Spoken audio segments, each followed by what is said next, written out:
I heard a lot about new president saying he's going to scrap the indigenization laws, but it remains on the statute books.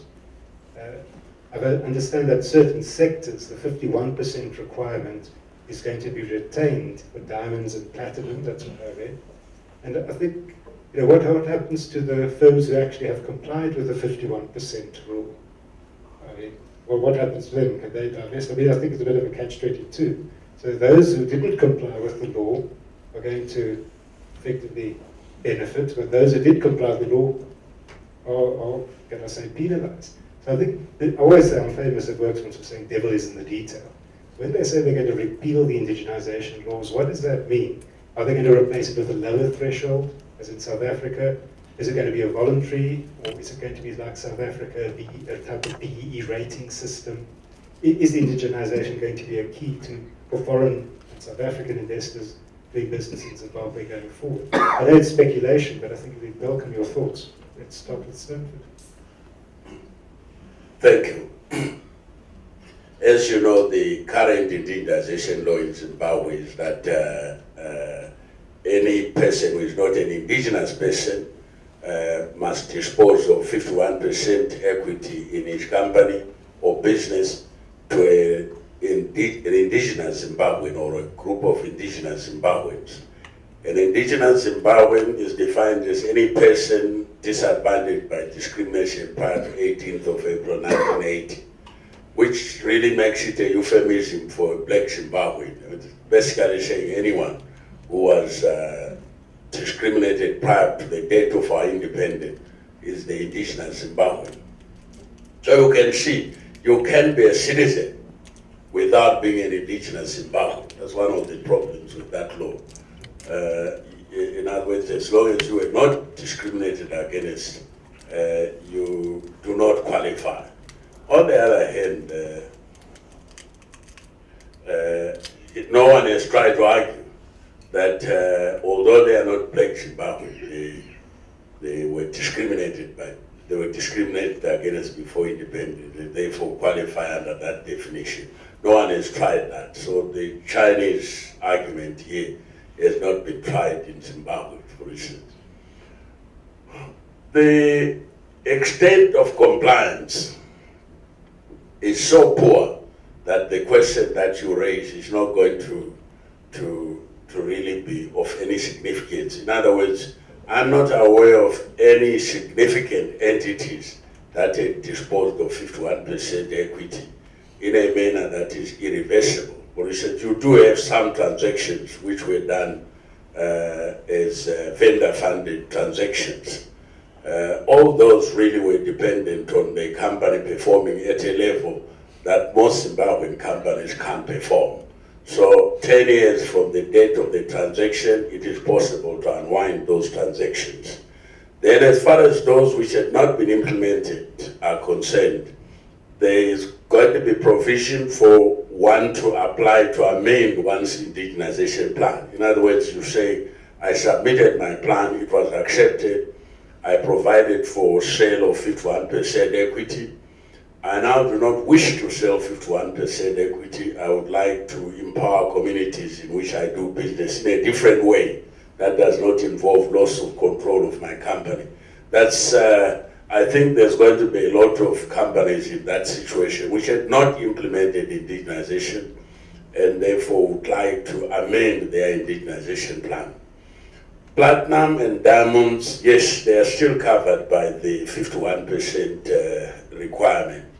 But that's mainly because government says it is still to develop a platinum policy, it is still to develop a diamond policy.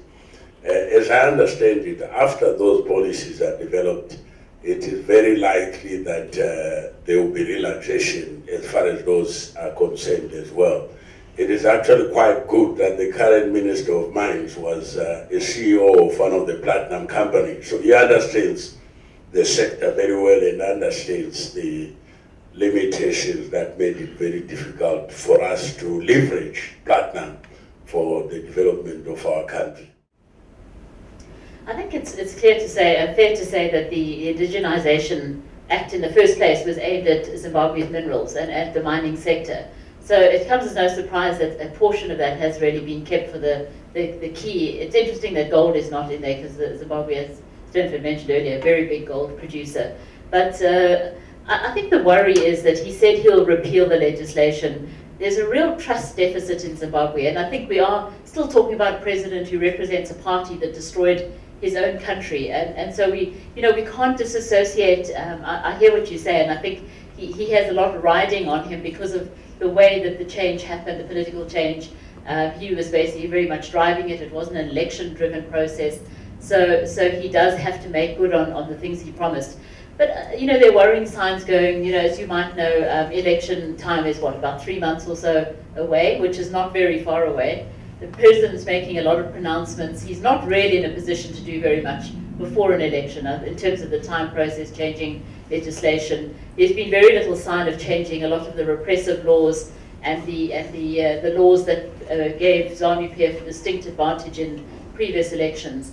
So I think until this election is over, I think everybody, investors as well, are very much in a wait-and-see mode. President Mugabe is still quite an unknown quantity in this particular role. And as I say, I think there's a huge trust deficit. I think investors would be looking quite closely to see what he actually does on the ground, as you said. But it's too soon to say. If we're looking at sort of September, October this year, I think we'll have a much clearer idea of where the next phase of Zimbabwe really is. I think this is very much a holding pattern and very difficult to. The signs are there. He's trying to get farmers, experienced farmers, back into Zimbabwe by promising white farmers previously were only given 5-year leasehold. Now he's changed that to 99 years. But do the farmers want to give up their lives in other countries and come back to a country where these laws existed to protect property, and all of these things existed in the past, and they were just simply swept away. So there's, I think there has definitely been a sea change. Absolutely. I actually also am a Zimbabwe citizen. Zimbabweans do not want any part of that back. Is Mugabe, the opposition is not really strong enough at this. The election has come at a very bad time for them, for all the opposition. And so I think we'll be seeing more of Mugabe, and then I think he really has to put his money where his mouth is, or his mouth where his money is. I'm not sure which way around that goes. I agree entirely with all that you say, but there are a few things that one has got to recognize. ZANU-PF was never a homogeneous entity. ZANU-PF has always had divisions or factions within it. Now, for a long time, Mnangagwa and the current Minister of Finance, Patrick Chinamasa, and others belonged to the faction that believed that the extreme policies, the leftist policies, were not working. And if you look at it closely, a lot of these people are actually business persons. We have seen the hateful nature of these policies to their own businesses. So they've been trying for a very long time to moderate ZANU-PF, to drive it in a different direction from the direction in which it was being driven by Mugabe, without success. If you look at the Midlands, where Mnangagwa comes from, it's the only province where large-scale commercial farmers, the ranchers, survived. And there's a reason for that. And if you look at the implementation of indigenization policies, you'll find that there was a huge struggle between people like Patrick Chinamasa on the other hand, and the leftists, the typical ZANU-PF leftists. In respect of banks, for instance, you'll find that the former governor, Patrick Chinamasa, and a whole lot of them felt that why should anyone want to indigenize a bank? Because anyone who wants to go into banking can obtain a banking license and start banking. And if the reason is that he's looking at an entity that is in existence and is looking at depositors' funds, then that's the person who should get as far away from the bank as possible. On the other hand, if he really has no money and thinks that he can go into banking business without any money, again is the kind of person who should get as far away from the banks as possible. And banks survived indigenization mainly because people like Patrick Chinamasa actually agreed that it really wasn't the right way to take advantage of financial institutions. You should use them to mobilize capital as opposed to trying to get them to parcel out their shares.